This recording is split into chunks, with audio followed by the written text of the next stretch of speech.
agora pra Senpai wa Otokonoko. Eu não consigo falar esse nome. Eu tento, é difícil. Onde temos aqui o Makoto, que ele é um garoto que gosta de vestir de garota. A mãe dele, por algum motivo, odeia isso. Mas ele tá tentando achar o seu espacinho nesse mundo, né? Conhecendo outras amizades, conhecendo pessoas que são legais com ele, como a Saki, ou como o Ryuji, que é o seu amigo de infância, e a história dele é esse momento da vida que ele está tentando se encontrar, sabe? Se ele gosta de ser garota, se ele quer tentar relutar a isso, como é a aceitação do fato dele se vestir de garota, e isso, obviamente, tá tudo bem. Só que existe alguns personagens aqui que não acham que tá tudo bem, né, mamãe desgraçada? Mas, enfim, depois a gente fala dela. Você tem tanto ódio com a mãe, mano? A mãe não Sim. fez nada, bicho. Não, não fez, não, de forma alguma. Só traumatizou o nosso querido Tudo Makoto. que ela fez foi ter um ataque cardíaco. Nem pra ele. Caralho, aí é foda. Isso foi forte. Ah, mas também... Amo escrota, tá? Amo e é escrota. Mas, Não, enfim. mas, tipo... Uma coisa que é interessante desse anime, pra mim, pelo menos, é justamente o fato dele ser japonês, né, ironicamente. Sim. Porque o contexto japonês pra esse tipo de coisa é muito diferente pra gente. Especialmente por essa ideia do próprio Otokonoko, da figura masculina, que é um garoto, Makoto é um garoto, ele se vê assim. Só que ele gosta de coisas forças, ele gosta desse lado feminino. Isso demonstra um lado japonês muito diferente pra gente. Porque eles lá eles são muito preocupados com a ideia do. Ai, como é que era o nome? Da ideia de tudo estar em seu devido lugar, digamos assim. Uhum. Então, você ser um garoto que se veste como uma garota e você não é espalhafatoso, porque isso é um ponto do Makoto, ele naturalmente parece uma garota, então não é nada tão, entre aspas, problemático, mas pra todo mundo que tá de fora isso acaba trazendo uma dinâmica muito diferente pra Senpai Otokonoko e até muito pesada para esse contexto japonês. Eu tô falando isso de uma maneira muito geral, então não é necessariamente... eu sei que tem muito mais coisas quanto a isso, mas é um detalhe que ele já bota intrínseco na sua narrativa, de que essas pessoas são simplesmente pessoas, sabe? É só o Makoto, um moleque de 15, 16 anos, querendo ver a tua vida no colégio, só que por um detalhe ele já se vê muito estranho. E tem um detalhe que a direção faz que eu gosto bastante, que é a ideia dos olhos. Todo mundo que é estranho ao Makoto, ou todo mundo que é averso a essa ideia, não mostra os seus olhos, porque eles são justamente por essa ideia de eles não estarem enxergando o Makoto pelo que ele é, ou pelo que realmente o que ele poderia trabalhar, né? Todos eles só enxergam como um ser muito esquisito. E Uhum. isso é uma ideia muito pesada e muito interessante pra se trabalhar dentro de um contexto desses. Acho que o anime, infelizmente, sofre de uns problemas de produção por conta da Project Number 9. Dito isso, é o melhor trabalho da Project Number 9, ou melhor, um dos melhores trabalhos dele. Porque, de fato, apesar de ser muito simples, ele ainda é muito cuidadoso em certos aspectos. Tem, de fato, esse detalhe que eu falei, cuidado com os arcos de cada personagem.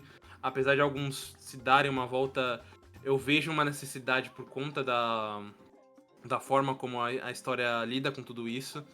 Então, é um anime que é extremamente funcional e delicado em certos aspectos, até passando por vários aspectos. O Makoto com essa questão, o Ryuji que está se descobrindo pelo menos bissexual, homossexual de fato por conta do Makoto. A Oi que é diferente pelo fato dela ser a romântica, então ela não sente realmente um sentimento romântico por ninguém. E esse tipo de conversa é muito diferente de se ter. E difícil de se ter, pelo menos em anime. Em mangá talvez tenha mais, ou novel, coisa do tipo. Uhum. Então é um anime que me soltou a radar e pelo menos até quando eu terminei eu tava com um saldo bem positivo contra ele. Uhum. Cara, pra mim é um pouco embaçado, porque a Project Number 9 e o diretor de Akukagá, eles têm um histórico negativo comigo. Aí eu venho aqui, eu começo a reparar algumas coisas que eu falo, beleza, vocês melhoraram, mas ainda, assim, o gap tá dado, me incomoda um pouco. Eu não vou dizer que eu, assim, apenas excluí erros, assim, esquisitos, principalmente de storyboard e de direção. Tem, bastante. E eu acho legal você não reparar. É bom você não reparar, porque tem episódio que eu quase saí do episódio por conta disso. Porque tinha umas coisas que eu falava, meu Deus do céu, isso é gritante.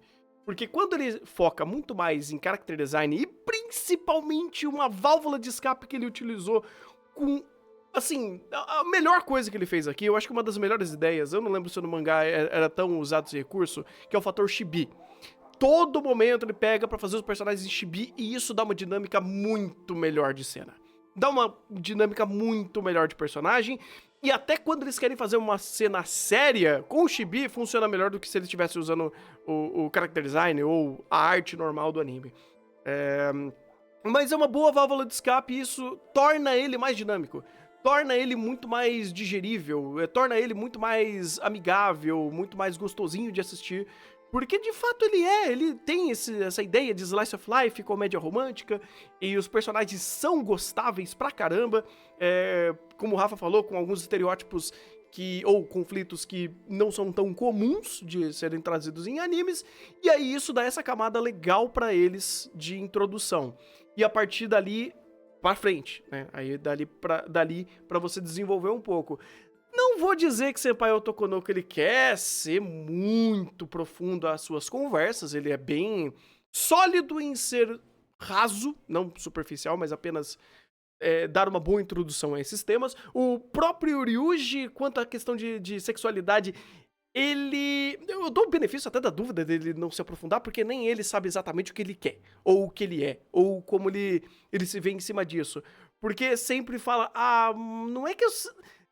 Ele acha esquisito se pensar que ele gosta de garoto, sabe? E isso não é muito pautado e apenas ele fica jogando, pô, mas aí eu vou fazer uma Makoto se sentir esquisito se ele estiver comigo. Não, meu filho, você tem que se resolver com você primeiro. Mas não vou entrar... Senpai Otokonoko não quis falar muito sobre isso. Então, mas esse é um ponto que eu fiquei pensando, cara, isso na real é o ponto da profundidade dele, porque isso é muito japonês. Também, inclusive, essa questão da sexualidade no Japão é um negócio muito complicado. O Maurício mesmo, em outros animes, já trouxe como... até uma questão de leis lá é muito complicado pra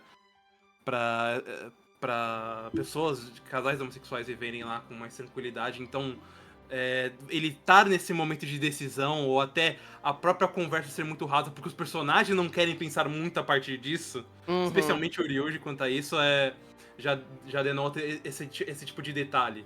Então eu acho legal como pelo menos essa ideia da superficialidade acaba tomando um revés e acaba dando mais camada pra conversa dele. Porque ainda a obra não quer se aprofundar nisso, porque, tipo, se for pra falar sobre isso, é muito mais complexo do que a própria introdução. E eu acho que é uma coisa boa que Senpai faz, porque é sobre isso. Tem muita conversa muito mais complexa na mesa, mas ele não vai aprofundar essas conversas, porém, o que ele traz pra mesa e o que ele conversa, de uma forma, como eu falei, apenas bem introdutória, mas ainda segmentando muito bem a sua introdução, ele abre arestas. E, bem, o anime uma hora acaba. Ele tem 12 episódios, não dá pra aprofundar em todos os aspectos. Tem, por exemplo, muita coisa que ainda tá nessa mesa e provavelmente vai ter continuação, inclusive, né? Vai ter um filme. Sim, foi anunciado o filme. Então não dá nem pra fechar todos os elos que ele deixou ali. Coisa que provavelmente o mangá tem 100 e poucos capítulos, se eu não me engano, e ele adaptou 60 e alguma coisa. Então, tem coisa ali. A versão mais profunda dele, vamos dizer assim, é o mangá. E o mangá ele consegue conversar sobre isso e tal. E não é descaracterizar a produção ou a adaptação. É só dizendo que, pô, é bom do jeito que é. E tem coisas a melhorar. Claramente tem coisas a melhorar. E isso também é bacana, porque você vê uma possibilidade de evolução e progressão da história. Até o final, por exemplo, eu tava vendo que eles estavam conseguindo sempre progredir um pouquinho a mais, né? Eles sempre conseguiam dar um passinho a mais e pra esse projeto e pra essa história fazia todo sentido, né? Ele não tava mirando em ser um masterpeça da temporada e nem precisava ser. O que ele traz e o que ele trabalha é o suficiente pro que o anime apresentou. Tanto que como conclusão, eu acho que ele é um anime que conversou bem, no geral, sabe? Uhum. Eu acho que ele conseguiu principalmente trazer bem essas dinâmicas um pouco diferentes, apresentar principalmente os problemas tanto do Makoto quanto da Oi. É uma história diferente, eu acho que ainda mais por ser Project Number 9, a gente já vinha com uma expectativa muito baixa. Eu lembro que a Tecnoguia você tava falando, cara, não tem como eu esperar alguma coisa disso aqui com essa estética. E aí você vê, não, tem como, e até o próprio Steph conseguiu manter algumas coisas. Uhum. É um anime que, assim, se deu muito bem. Eu acho que ele podia não é a melhor forma dele mesmo, nem como anime, porque eu acho que em outro estúdio ele se daria melhor. Uhum. Mas pra quem gosta dessas conversas sobre sua própria identidade, sua própria sexualidade, até questão de amor em geral, e tá procurando algo que pelo menos consiga introduzir isso, acho que Senpai, o Tokonoko, o Jonokonoko Senhor, aceita piada, existe, é uma boa pedida pra você. Eu fecho pelo menos com um 7. Eu tô contigo, cara. Eu também recomendo bastante. É um anime gostosinho de assistir. E eu vou ser um pouco mais chato, porque eu ainda tô na mira da Project Number 9. Project Number 9, meu Deus do céu. E do Yanagi Shinsuke, que eu quero que você trabalhe melhor, cara. Porque, pelo amor de Deus, você me bateu muito Chaco cagar. Agora é hora de você se redimir. Então. Então eu dou um 6 pra ele.